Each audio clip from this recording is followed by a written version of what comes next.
What's your take? The Indo-Pacific tilt in action, that much I think we can probably all agree on. The government has flagged that up already.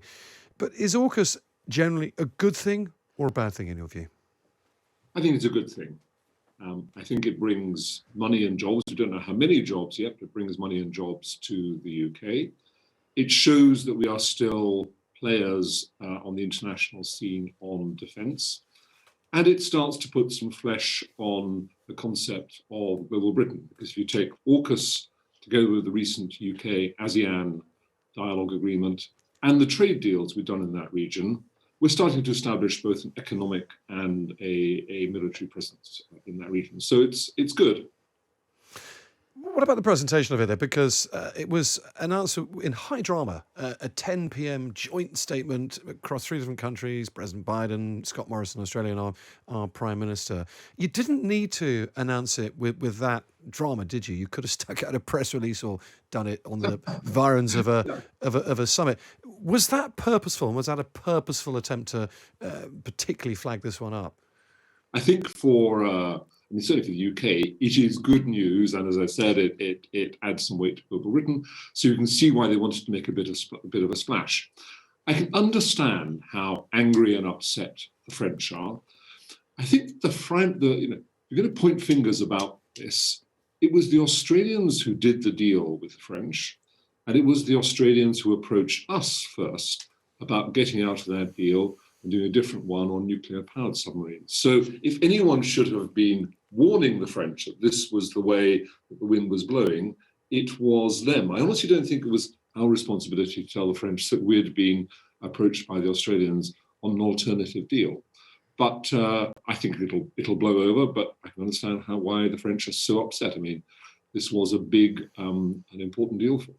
But was there a different way to handle that announcement per se? It was purposely flagged up as a very big deal. And the natural reaction is France does look, in an election year for President Macron, just a tad silly. Yeah, it's not, because Macron himself was involved personally in negotiating the deal with Australia that has now been canned. So yeah, it's not great news for him. I admit it. And yes, Tom, you could have done it differently. I think it would have been a big story, even if it had just been a press release. But it was quite dramatic, and I watched it live. That virtual announcement by the 3 of them together. So they made the most of it. But I can understand again why, for both the UK in particular, some good news on the foreign policy and defence front. And for the Americans, they wanted to do it like that. And I'm sure we would have gone in with whatever the Australians and Americans had wanted on this, but I can see also why it was a good story for us. That French reaction. By the way, add, Tom, put the boot on the other foot. Yeah. We had the original deal, and the French had come in and taken it. I don't think that I don't think we would have withdrawn ambassadors, by the way, or reacted quite in the way that France has. But I don't think the French would have held back on claiming it as a kind of great triumph for them. No, it's interesting, isn't it? France's reaction towards us is almost, well, that's what you do to us, and we'd have done the same to you if we could have. Their anger is perhaps more for others. But some of their comments, though, have really been quite extraordinary. There's, of course, the withdrawal ambassadors, which is a really serious thing to do. You've been a foreign ambassador to the US as well. But also the language, permanent opportunism, accusing us of, that's the French foreign minister. I mean, perhaps we take that as a compliment, going back to Palmerston. We're delighted to be permanent opportunists. But Clement Beaune, France's Europe minister, accusing us of having vassal status to the US now. Is that over the top? Yeah, I mean, that's an old line. And it comes up whenever we have a spat like this. And it is true that there is a close relationship with the United States, particularly in the defense and security and intelligence field. That's absolutely true. And what has happened is a reflection of that close relationship. But we have quite a lot of defense cooperation with France too.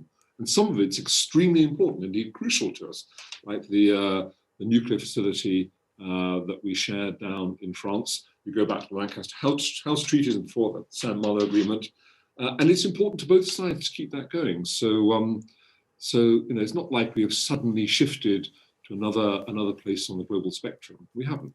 Well, And by the way, the international arms competition for arms deals is a case of permanent opportunism. But for everyone, the French are very big players here as well. And they compete with us for contracts, for military equipment, for fast jets, for naval vessels across the world.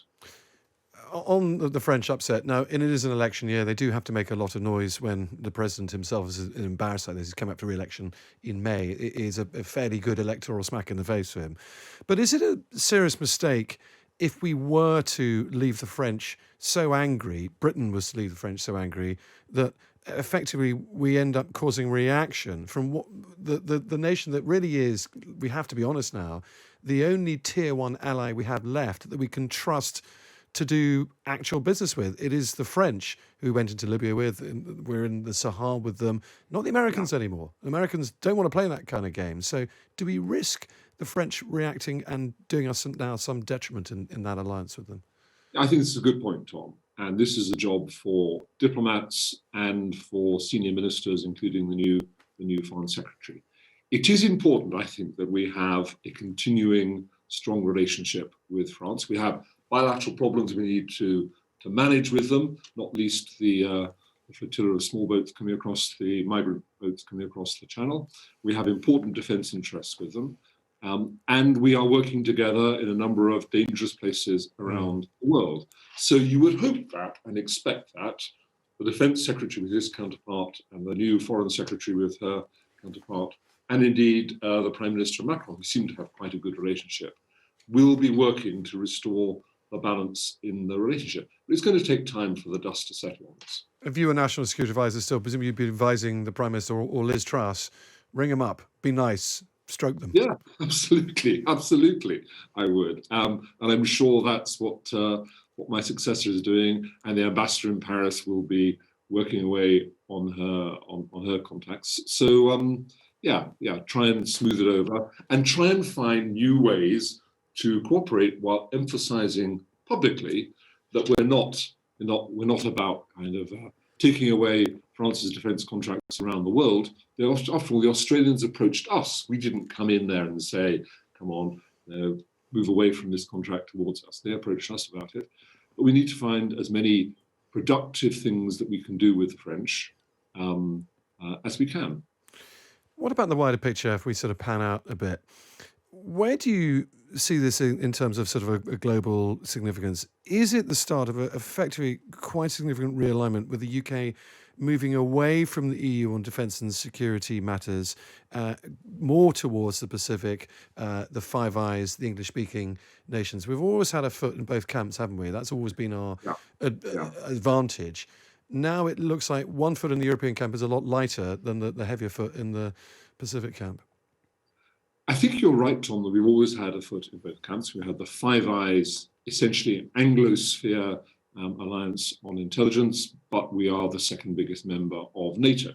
Defence starts at home, and NATO remains crucial to our defence. And I hope and I believe that we will not lessen our commitment to NATO. If you look at the Indo-Pacific region, there has been a big build-up of Chinese military forces there. They have something like 350 naval vessels already in the Pacific, which is more than the Americans have, because the American naval presence is worldwide. By 2030, they're going to have something like 450 naval vessels and 100 submarines. And they're building military installations all over the South China Sea. And they're behaving in an aggressive fashion towards Taiwan and other neighbors. And they're threatening the open sea lanes down there. So it is important to challenge that and to say that that's not acceptable. And I think with this deal and with, as I say, the increasing UK economic links with the region, we're starting to build a presence there, but that comes with responsibilities as well, and resource implications too. A number of prominent conservatives have said, is 2% GDP on defence enough? And I think they have a point. If we are going to have this global Britain concept, we're going to make it real. But NATO is still the bedrock of our defence, and I don't see us reducing that. Any hope we're not thinking about reducing that and switching to the the Pacific, because defence has to start at home.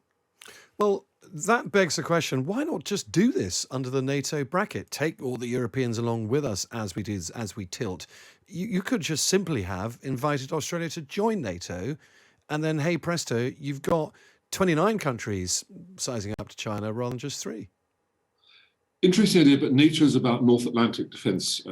You need to change the name. I accept. You Yeah. need to North Atlantic and Pacific Treaty Organisation. Well, it's an interesting idea, and if this whole defence and security relationship develops with Australia, we can see where it will go. But I don't myself see Australia wanting to be part of NATO as such, though it already has, I am sure, a partnership agreement of some kind, because NATO has a number of partners around the world with whom it works. So we can build on that. I don't see Australia as a NATO member, but I do see that relationship and hope it will get much stronger. Let's move on to the Prime Minister's trip to the US. He takes off for New York this afternoon, then goes down to see President Biden in the White House on Tuesday and Wednesday. What would be your concerns if you were still in your other job as US ambassador in Washington? Because there's a fair bit of tension, isn't there, between the UK and the US special relationship at the moment after Afghanistan, which of course was a debacle. You and others have spoken about that. We're not sure we can rely on the Americans anymore as an international partner, certainly on the military stage. What would you want to see achieved out of this particular meeting in the White House?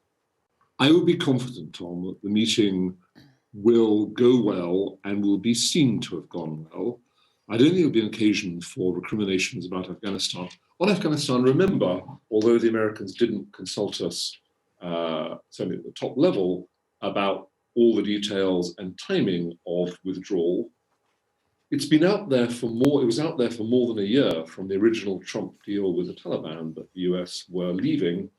And we never raised any objections at that time, nor did France, nor did Germany, nor did Italy. So the Europeans went along with Afghanistan withdrawal. I'm not sure there's much scope now for recriminations about how it all went. I think they will look for areas where they can. I think Biden will want it to look as if it's gone well as a meeting, because that's what his own citizens expect of meetings with the British Prime Minister in the White House. It's quite a big moment for Boris Johnson. Always a big moment for any British Prime Minister to have their first meeting in the White House. I think they will talk a lot about COP26 as the big challenge for the second half of this year. They talk about how to ensure that that's a success. I think Boris may put some pressure on President Biden to contribute more to the funds that will be needed to get developing countries to sign up to new commitments on climate change.